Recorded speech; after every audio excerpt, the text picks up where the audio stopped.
Boom. What is up? This is your boy David, aka Preacher Man, and here today, here on the Fraser Chronicles podcast, I am going to be talking about gentrification. And the first thing that I want to say is gentrification is happening all over America. It is happening all throughout the U.S. It's happening today in the 21st century. It's been happening for so long, and many people don't understand that gentrification is happening. Many people cannot tell you what gentrification is because they're not educated on gentrification. They can't tell you where gentrification has come from, again, because they're not educated on gentrification.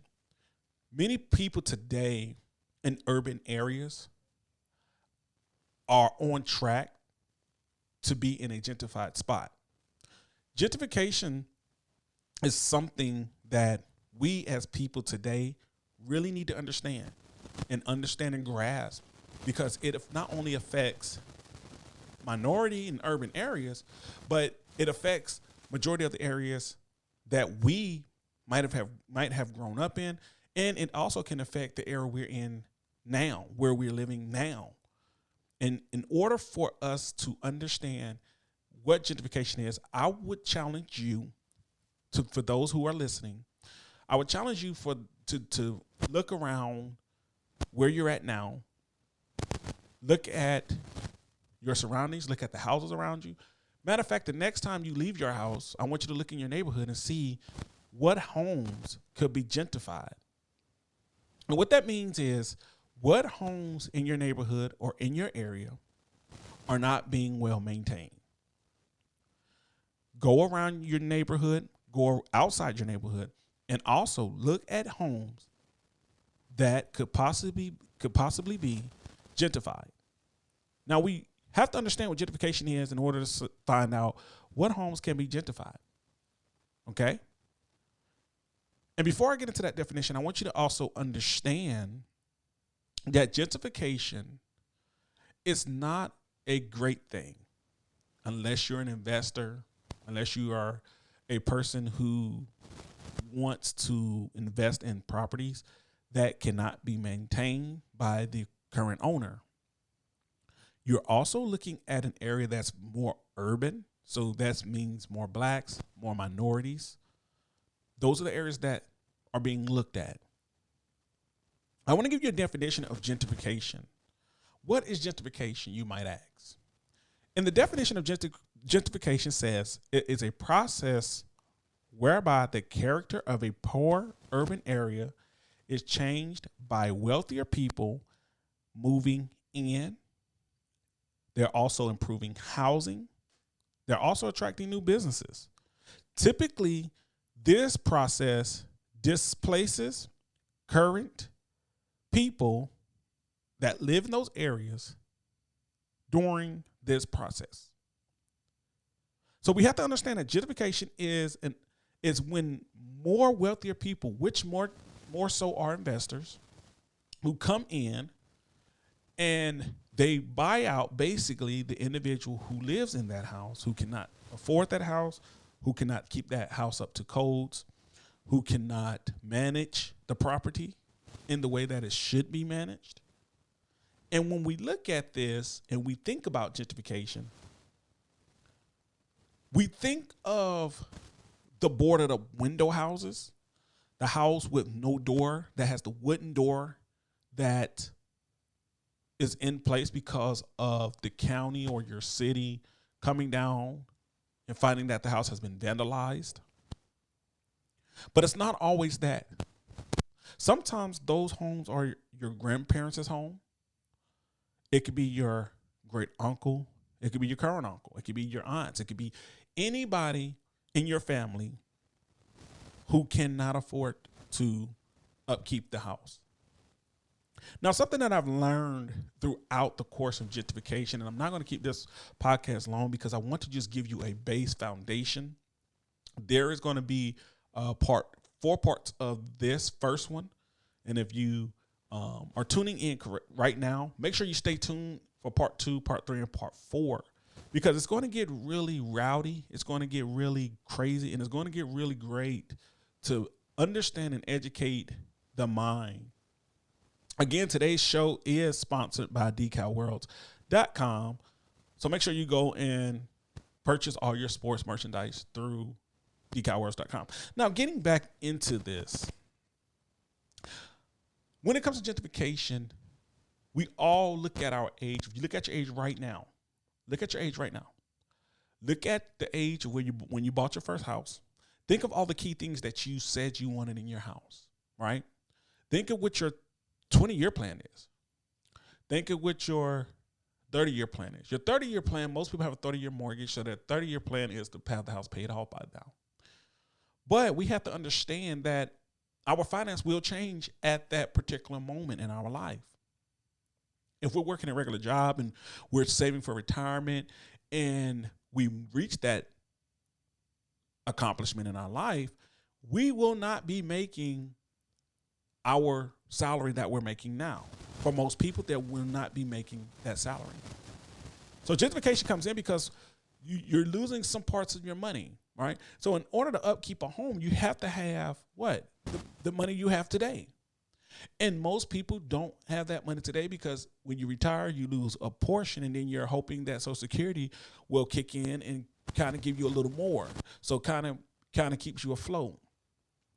And we have to understand also that not only that, we also have to pay a yearly tax on any property that we might have or any property that we might own.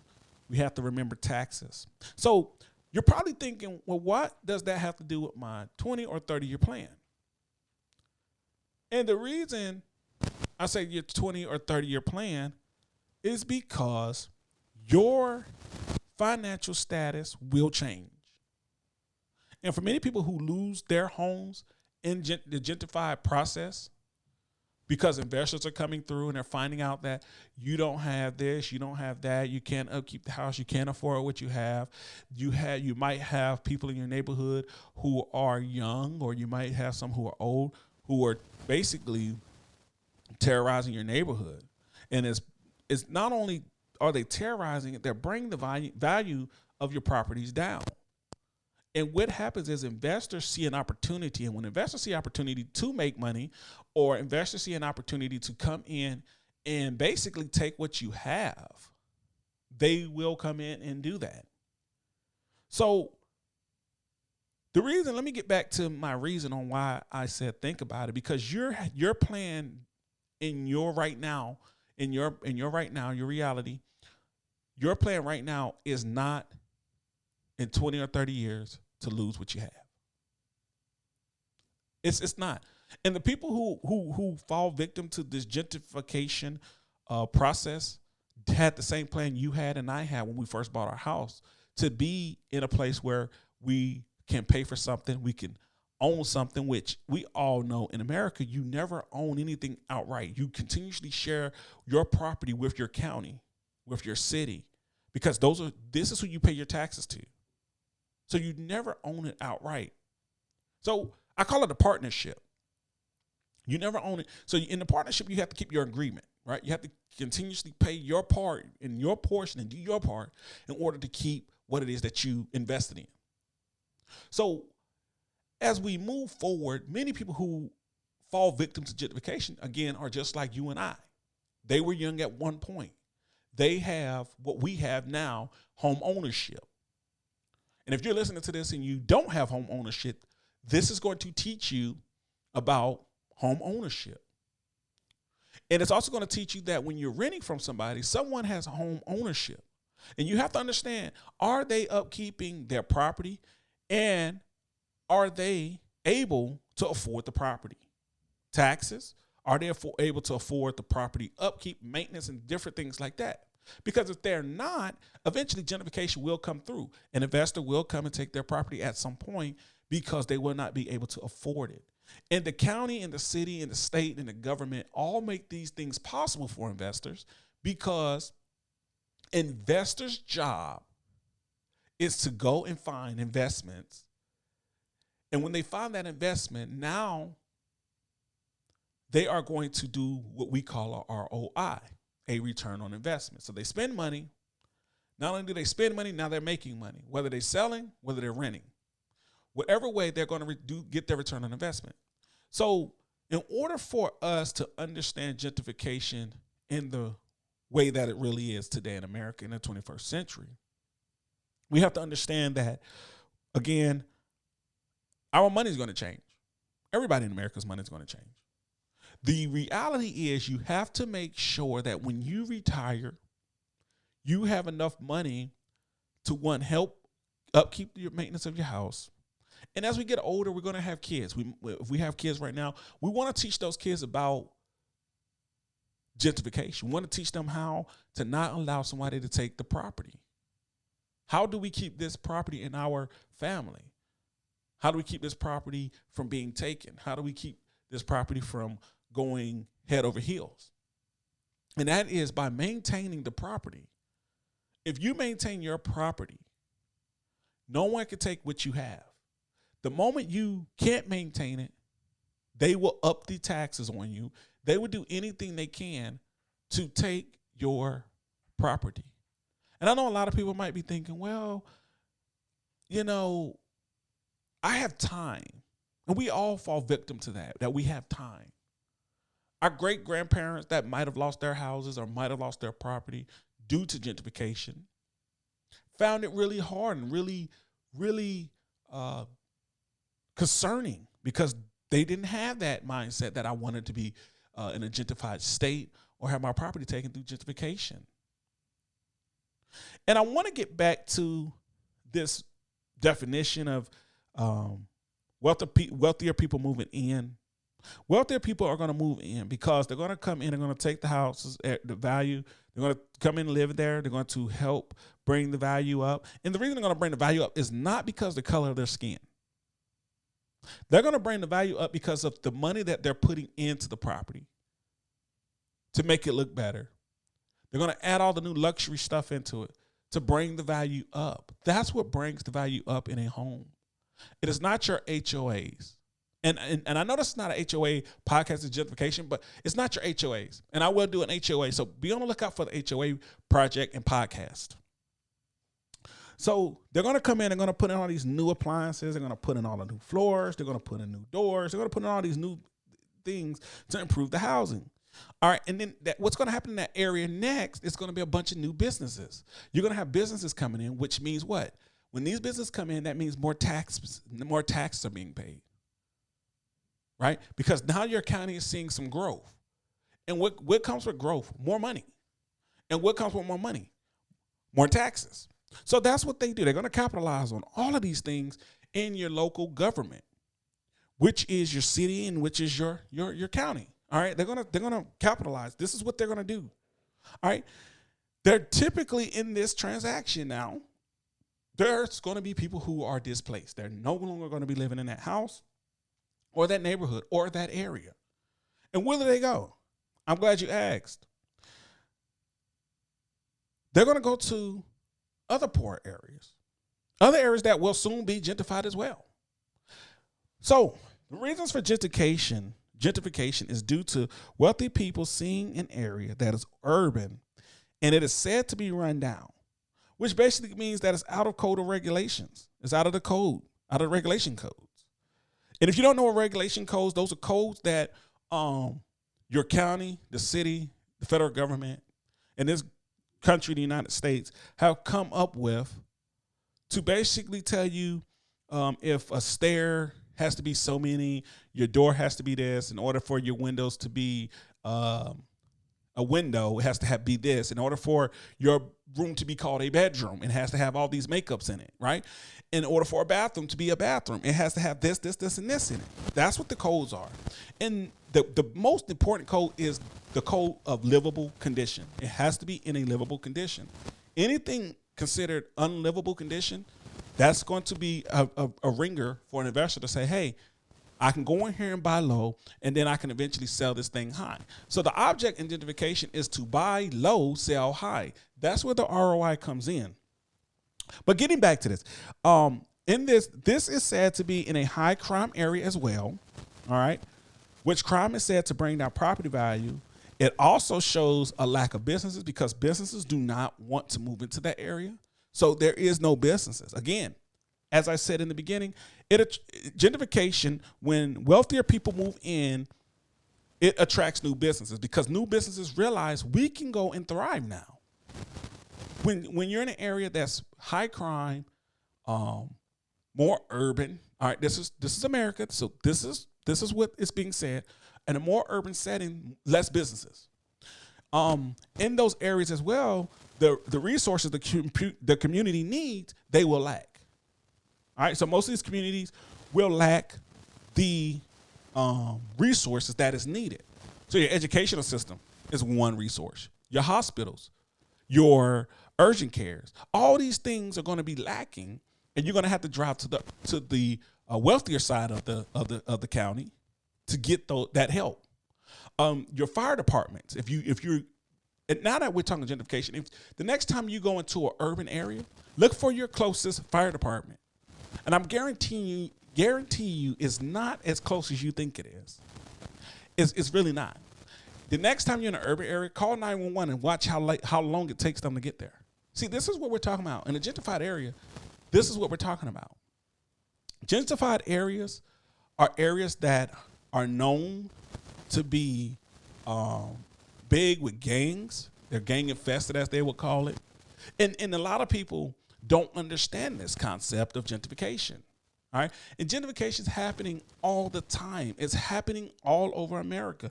It's happening right where you're at right now. As you're listening to this podcast, I want you to continuously ride down the street, and I want you to look out at your window. And you're going to start seeing a lot of different things, because as you start educating your mind and you start going places, you start seeing what I'm talking about. These podcasts are not just podcasts. These are educational podcasts, people. So if you're out there and you're listening, I want you to listen closely. I want you to understand gentrification is coming for you if you do not make a change. Understand your 20 and 30-year plan. Your 20 and 30-year plan needs to be all about your retirement. That's what it needs to be about. Can and will I be able to afford the taxes? Will I be able to afford the upkeep of this house? Will I be able to maintain it? People, listen to me. This is real. This is why most people who are old are living on the streets or with their kids, and they're not able to live in the house that the kids grew up in, because they don't have the money, the resources, the stability to pay for what it is that will keep them in that house. Because your 20-year plan and your 30-year plan was all about, I just want to pay the house off. Not about, I want to pay my house off and still be able to afford what I have for the next 60, 70 years.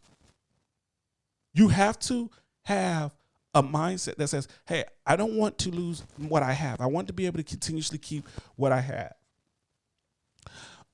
When we get back to this and it says the property and it lacks businesses, crime brings the property value down, lacks businesses and resources the community will need. This calls for an economic displacement. This calls for a displacement of people who once were able to enjoy the freedoms of home ownership. They were once able to enjoy where they lived. Something happened, something went wrong, and guess what happened? They were not able to rebound from it. It is important, people, to have side hustles here in the 21st century. It's important, people, to get your finances in order, people. It is important not just to think about today, but think about the 20 and 30-year plan. And how does your 20-year, 30-year plan stack up to make sure that gentrification does not happen to you? Because this is real. Nobody cares that you can't afford this. No one cares that you can't afford that. No one cares that you can't afford to pay your taxes on your property. No one cares. The only thing an investor cares about in your city, in your state, in your government, and anybody else in America is about the mighty dollar. That's all it's about. It's about the mighty dollar. Who can we put in here who can pay it? Because there's someone around the world who is waiting for you to mess up to take what you have. And that's what happens here in gentrification. Again, this calls for an economic displacement. Who is displaced?